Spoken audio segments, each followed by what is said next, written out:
ఒకనాడు మహాశివరాత్రి రావడం జరుగుతుంది. ఆ యొక్క మహాశివరాత్రి జరుగుతున్నప్పుడు అక్కడికి శివాలయానికి విశేషమైనటువంటి భక్తులు రావడం జరుగుతుంది.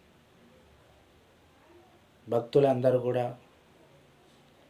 భగవంతుని దర్శనానికి అందరు క్యూలో నిలబడతారు. అంటే ఒకరి వెంట ఒకరు తోసుకుంటూ వెళుతూ ఉండడం జరుగుతుంది. అప్పుడు ఆ సమయంలో అక్కడికి 10-12 ఏళ్ళ వయసున్నటువంటి పిల్లలు కూడా భగవంతుని దర్శించుకోవడానికి ఆ యొక్క శివాలయానికి వెళ్తారు. శివాలయానికి వెళ్ళినప్పుడు ఆ క్యూలో వాళ్ళు సరిగా నిలబడలేకపోతారు. అదేవిధంగా భక్తులు ఒకరి మీద ఒకరు తోసుకుంటూ భగవంతుని దర్శించడానికి వెళుతూనే ఉంటారు.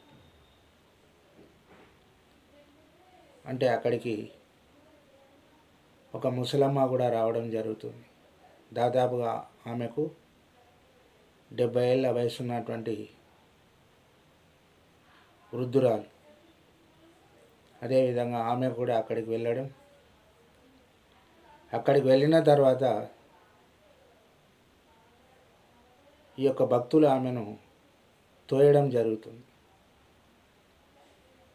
అయితే ఆమె ఆకలితో కింద పడడం జరుగుతుంది. ఆమెకు ఆకలి అవుతుంది బాగా. అదేవిధంగా అక్కడ కింద పడిపోతుంది.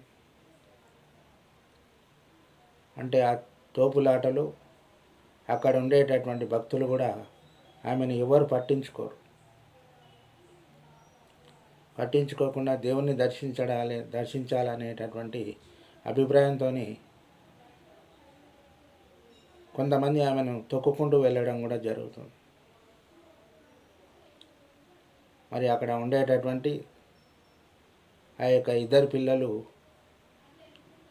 వాళ్ళ భగవంతుని దర్శించడానికి కొన్ని అరటిపళ్ళు, పాలు, కొబ్బరికాయ, మంచినీళ్ళు తీసుకొని రావడం జరుగుతుంది. అంటే ఆ వృద్ధురాలు కింద పడినప్పుడు ఆ పిల్లలు ఆమెను చూస్తారు. చూసి ఆమెను కొంచెం దూరం తీసుకొని వెళ్తారు. తీసుకొని వెళ్ళి ఆ ముసలమ్మకు చల్లని నీళ్లు తాపిస్తారు. అదేవిధంగా వాళ్ళతో తీసుకొని వచ్చినటువంటి అరటిపళ్ళను కూడా ఆ యొక్క ముసలమ్మకు పెడతారు. అప్పుడు ఆ ముసలమ్మ ఆ యొక్క పిల్లలను దీవిస్తుంది. నాన్నలారా, అమ్మలారా, మీరు చల్లగా బ్రతకండి. ఇక్కడ ఇంతమంది వచ్చిండ్రు కానీ నేను కింద పడితే కూడా పట్టించుకోనటువంటి వాళ్ళు ఇక్కడ ఉన్నారు. అంటే దేవుని కొరకు వాళ్ళు పాకులాడుతున్నారు. కానీ మీరు మాత్రం మీరు వయసులో చిన్నవాళ్ళైనా కూడా మీరు పట్టించుకొని నాకు ఆహారాన్ని అందించారు. నేను ఈరోజు చనిపోయేటటువంటి దాన్ని మీరు బ్రతికించారు. మిమ్మల్ని భగవంతుడు చల్లగా చూడాలని ఆ ముసలమ్మ వాళ్ళను ఆశీర్వదిస్తుంది. అంటే ఇక్కడ చిన్నపిల్లలైనా కూడా ఒక ముసలమ్మను కాపాడడం జరుగుతుంది. అదేవిధంగా మనుషులు ఇక్కడ పెద్దవాళ్ళు అయినా కూడా తమ యొక్క స్వార్థంతో భగవంతుని దర్శించాలి, భగవంతుని నుంచి కోరికలు కోరాలి, అదేవిధంగా మాకు అవి కావాలి ఇవి కావాలి అనేటటువంటి ఆలోచన అక్కడ ఉండేటటువంటి భక్తుల లోపల ఉన్నది. కానీ కల్మషం లేనటువంటి ఆ పిల్లలు ఆ ముసలమ్మను కాపాడడం జరుగుతుంది. అందుకే మానవ సేవయే మాధవ సేవ అన్నారు. చిన్నపిల్లల లోపల కల్మషం ఉండదు. వాళ్ళు భగవంతునితో సమానమైనటువంటి వాళ్ళు. ఆ విధంగా ఉన్నటువంటి ఆ పిల్లలను చూసి ఆమె చల్లగా దీవిస్తుంది. అంటే పెద్దవాళ్ళ దీవెనలు మనకు భగవంతునితో సమానమైనటువంటివి. అందుకోసం మన ఇంట్లో ఉండేటటువంటి పెద్దవాళ్ళని కానీ బయటి పెద్దవాళ్ళని కానీ మనం ఎప్పుడూ ఆదరించాలి, అభిమానించాలి. ఎవరిని చిన్నచూపు చూడరాదు.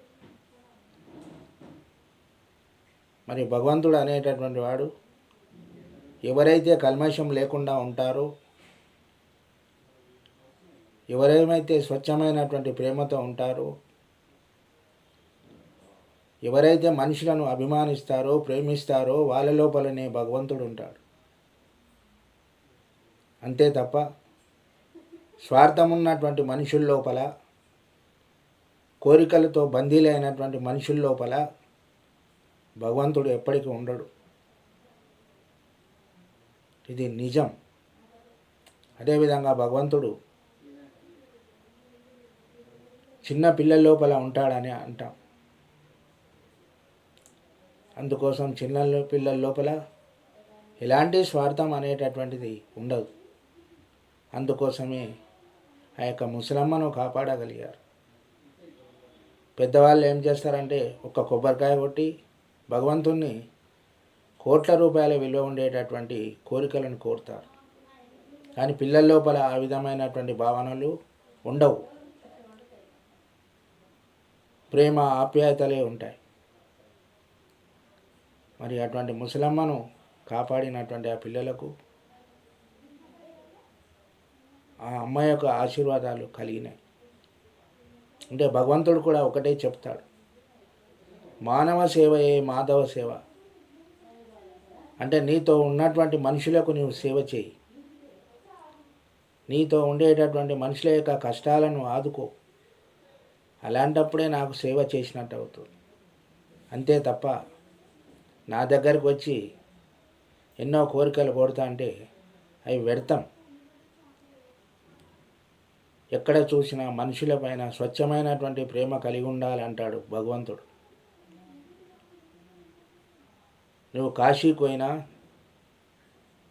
భద్రాచలం పోయినా, తిరుపతి వెళ్ళినా స్వచ్ఛమైనటువంటి మనసుతో వెళ్ళు. స్వచ్ఛమైనటువంటి మనసుతో 10 మందిని ప్రేమించు. స్వచ్ఛమైనటువంటి మనసుతో 10 మందిని ఆదరించు. అలాంటప్పుడే భగవంతుడు నీలో కొలువుంటాడు. అంతే తప్ప 10 మందిని ముంచి, 10 మందిని బాధ పెట్టి, 10 మంది మనసులను విరిచి నీవు సాధించేది జీవితంలో ఏమీ కూడా ఉండదు.